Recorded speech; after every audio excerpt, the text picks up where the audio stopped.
নমস্কার বন্ধুরা, আমি কোজাগরি আবারও চলে এসেছি তোমাদের সামনে একটা ভিডিও উপস্থাপন করতে। আজ যে সংক্রান্ত ভিডিও তোমাদের সামনে আমি উপস্থাপন করতে চলেছি সেটা হলো এই মাঘ মাস চলাকালীন তোমাদের বাড়ির যেটা সদর দরজা অর্থাৎ যেটা মুখ্য দরজা মেন এন্ট্রান্স যেটা সেই জায়গায় রেখে দাও এই সামান্য কয়েকটি জিনিস। 4টি টোটকা তোমাদের সাথে শেয়ার করব। এই 4টি টোটকা ক্রিয়া তোমরা যদি এই মাঘ মাস চলাকালীন সম্পন্ন করতে পারো, আগামীকাল বুধবার থেকে শনিবার পর্যন্ত এই কদিনের মধ্যে যদি এই 4টি টোটকা ক্রিয়া তোমরা সম্পন্ন করতে পারো বন্ধুরা, তোমাদের বাড়িতে যদি কোনো নেগেটিভ এনার্জির প্রবেশ ঘটে থাকে বা তোমার বাড়িতে যদি কোনো বাস্তুদোষ থেকে থাকে তার থেকে তুমি চিরতরে মুক্তি পাবে। তোমার প্রচুর অর্থ লাভ হবে। বাড়ির সমস্ত নেগেটিভ এনার্জিকে সেই 4টি টোটকার দ্বারা একদম অ্যাট্রাক্ট করে ফেলবে বন্ধুরা, এটাই দৃঢ় সত্য কথা। তবে বন্ধুরা, যে কোনো টোটকা ক্রিয়া অবশ্যই কিন্তু মনের মধ্যে আস্থা, ভগবানের ওপর বিশ্বাস আর মনের পজিটিভিটিটাকে কাজ করাতে সম্পন্ন করতে হবে। মনের পজিটিভিটি অর্থাৎ তুমি যখন ক্রিয়াটি সম্পন্ন করতে চলেছো বা করছো টোটকা ক্রিয়াটি, তখন তোমার মধ্যে এই দৃঢ় বিশ্বাসটাই অর্থাৎ এই পজিটিভিটিটাকেই কাজ করাতে হবে যে তুমি যেটা করছো তার দ্বারা তুমি ফল লাভ করে ফেলেছো। আশা করি বোঝাতে পারলাম। কি সেই 4টি বিশেষ টোটকা ক্রিয়া অবশ্যই বলবো, যেটা তোমার বাড়ির মুখ্য দরজার সামনে করতে হবে। তবে চলো তার আগে একটু ইন্ট্রোটা দিয়ে ফেলি। বন্ধুরা, আমি ওমের মা চ্যানেলে তোমাদের আবারও সুস্বাগতম। আশা করি সকলে খুব ভালো আছো, সুস্থ আছো, আমিও ভালো আছি। বন্ধুরা, সামান্য একটু ঠান্ডা লেগে যাবার কারণে গলায় একটু প্রবলেম দেখা দিয়েছে, তাই কষ্ট করে একটু ভিডিওটা শুনে নিও। আমি যথাসাধ্য চেষ্টা করব পুরো ভিডিওটা তোমাদের সামনে ভালোভাবে উপস্থাপন করার। আশা করি তোমরা আমার কষ্টটা বুঝতে পারছো। আশা করি বুঝতে পারছো গলাটায় কতটা পরিমাণ কষ্ট হচ্ছে। তো সবাই একটু চেষ্টা করে নিও, শুনে নিও ভালোভাবে। আচ্ছা, কোন জিনিসগুলো, কোন 4টে টোটকা ক্রিয়া বিশেষ করে তোমাদের বাড়ির মুখ্য দরজার সামনে, কারণ আমি যেটা বলছি আজকে যেটা শেয়ার করছি সেটা অবশ্যই মুখ্য দরজা সম্পর্কিত। বাড়ির মুখ্য দরজা একটা বিরাট জিনিস, যার দ্বারা বাস্তুদোষ থেকেও দূরীভূত পাওয়া যায়, যার দ্বারা মানে বাড়ির মুখ্য দরজা যেটা থাকে সেখানে কিন্তু ভালো জিনিসের যেমন প্রবেশ ঘটে থাকে তেমন কিন্তু খারাপ জিনিসেরও প্রবেশ ঘটে থাকে। তাই বন্ধুরা, এই ক্রিয়াগুলি থেকে বিরত থাকার জন্য, মানে এই নেগেটিভ এনার্জি থেকে দূরীভূত থাকার জন্য যে ক্রিয়াগুলি সম্পন্ন করতে হবে, তো চলো সেগুলো একটা একটা করে বলে ফেলি, খুব মন দিয়ে শুনবে, ঠিক আছে? গরিব থেকে ধনী হতে পারবে তুমি যদি এই 4টি টোটকা ক্রিয়া করতে পারো বা মানতে পারো।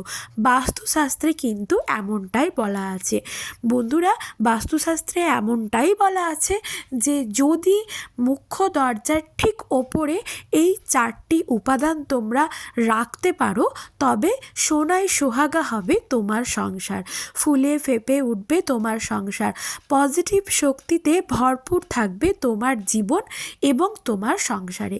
আশা করি আমি বোঝাতে পারলাম। আমরা সকলেই জানি মুখ্য দরজা কতটা আমাদের জন্য গুরুত্বপূর্ণ। সেই দিকে যেমন ভালো জিনিস ঢুকে থাকে, সেই দিকেই কিন্তু নেগেটিভ অর্থাৎ খারাপ জিনিসটাও কিন্তু প্রবেশ করে থাকে। কোনো মানুষ যদি ভালো নজর নিয়ে তোমার বাড়ির মধ্যে ঢোকে, আবার তেমনই কিন্তু কুনজরযুক্ত মানুষ কিন্তু তোমার বাড়িতে ঢোকার সময় সেই মুখ্য দরজাটা পেরিয়েই ঢোকে।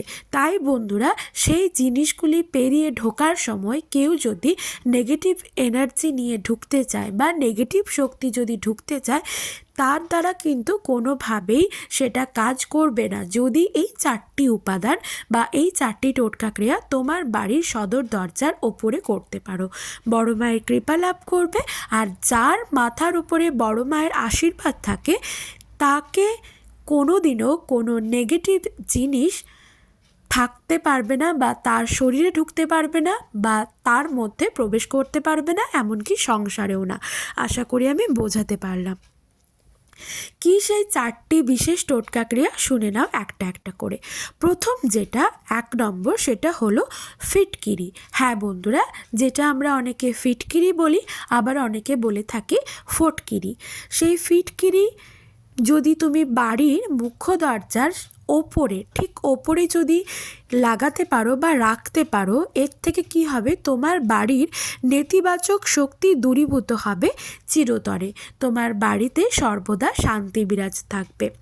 বন্ধুরা, অনেক ক্ষেত্রে হয় বাড়ির মধ্যে হঠাৎ করেই খিটিমিটি লেগে যায় কোনো কারণ ছাড়াই।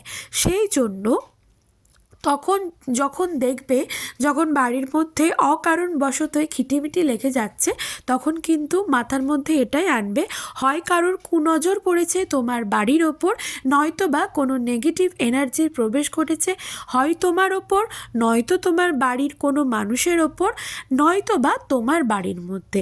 আশা করি বোঝাতে পারলাম। তখন কি করবে, বাইরে থেকে ক্রয় করে নিয়ে আসবে ফিটকিরি। তোমার বাড়িতে নিশ্চয়ই দেবীর মানে মাতৃ আরাধনার কোনো চিত্রপট বা আলেখ্য বা বিগ্রহ থেকে থাকবে। তার পায়ের কাছে রেখে দাও যে কোনো দিন একটি লাল জবা, লাল চন্দন সহযোগে ফিটকিরিটির ওপর দিয়ে রেখে দাও মাতৃর আলেখ্য বা মাতৃ চিত্রপট বা বিগ্রহের চরণে। সেই ফিটকিরিটিকে সেই দিনই সন্ধেবেলায় একটি লাল শালু কাপড়ে করে মুড়ে ভালো করে 3টি গিঁট বেঁধে সেটি তোমার মুখ্য দরজার ঠিক ওপরে মাঝামাঝি জায়গায় বেঁধে দাও। ঠিক আছে, তোমার মনস্কামনা জানিয়ে। তুমি দেখবে বন্ধুরা, 3 দিনের মধ্যে ফললাভ করবে। এটা কিন্তু একদম দৃঢ় সত্য কথা, এটা আমি নিজের সাথে ঘটিয়ে দেখেছি। এটা কিন্তু একেবারে দৃঢ় সত্য কথা। ঠিক যেমন লঙ্কা লেবু ঝুলিয়ে আমরা কুনজর বা কুদোষ এড়িয়ে ফেলি, মানে নষ্ট করে ফেলি নেগেটিভ এনার্জিকে, ঠিক একইভাবে ফলপ্রদায়ী হবে এই ফিটকিরির মাধ্যমে। আশা করি এত দূর অবধি বোঝাতে পারলাম। 2 নম্বর যেটা, সেটা হলো জবা ফুলের ডাল। জবা গাছের ডাল, জবা ফুল যে গাছ, সেই গাছের ডালকে রেখে দাও তোমার বাড়ির সদর দরজার ঠিক ওপরে মাঝামাঝি জায়গায়। ডালটিকে একটি লাল সুতো দ্বারা বা লাল কার দ্বারা বেঁধে দাও তোমার সদর দরজার ঠিক ওপরে। ঠিক একইভাবে এই ডালটি, একটু ছোট্ট ডাল কিনে ভেঙে নিয়ে এসে সেটিকে ভালো করে ধুয়ে নাও, তারপর গঙ্গা জল দিয়ে শুদ্ধ করো। তারপর তোমার ঠাকুর ঘরে যে ছোট র্যাকআপ বা প্লেট থেকে থাকে, তার ওপর একটি লাল শালু দিয়ে সেই লাল শালুর ওপর সেই ছোট্ট করে কেটে রাখা জবা ফুলের ডালটি রাখো এবং তাতে লাল চন্দন একটু লাগিয়ে দাও। দিয়ে সেটি যে কোনো মাতৃ আলেখ্য বা চিত্রপট বা বিগ্রহের পায়ের সামনে রেখে দাও এবং সেটি জবা ফুল দিয়ে পুজো করলে সেটা সারাদিন রাখার পর সেটি সন্ধেবেলায় সবার চোখের আড়ালে চুপি চুপি তোমার সদর দরজার ঠিক ওপরে বেঁধে দাও। এটার দ্বারা কি হবে, কোনো শুভ শক্তি সর্বদা বিরাজমান থাকবে তোমার বাড়িতে, কোনো অশুভ শক্তি ঢুকতে পারবে না, অশুভ শক্তির বিনাশ ঘটবে। ঠিক আছে, দীর্ঘদিন ধরে যে বাড়িতে অশান্তি, ঝগড়া, বিবাদ চলেই আসছে, তার কিন্তু চিরতরে অবসান ঘটবে, শান্তির পরিবেশ তৈরি হবে। 3 নম্বর হলো কর্পূর। হ্যাঁ বন্ধুরা, ভালো দশকর্মার দোকানে গিয়ে ভীম শ্রেণীর কর্পূর কিনে নিয়ে আসো এবং সেটি তোমার বাড়ির সদর দরজার ঠিক ওপরের দিকে একটি কাঁচের ছোট্ট বাটির মধ্যে বা কাঁসা বা পেতলের ছোট্ট একটি বাটির মধ্যে কর্পূরটি রেখে দাও। এর দ্বারা কি হবে, কোনো নেগেটিভ এনার্জির প্রবেশ কখনোই হবে না তোমার বাড়ির মধ্যে। আশা করি বোঝাতে পারলাম।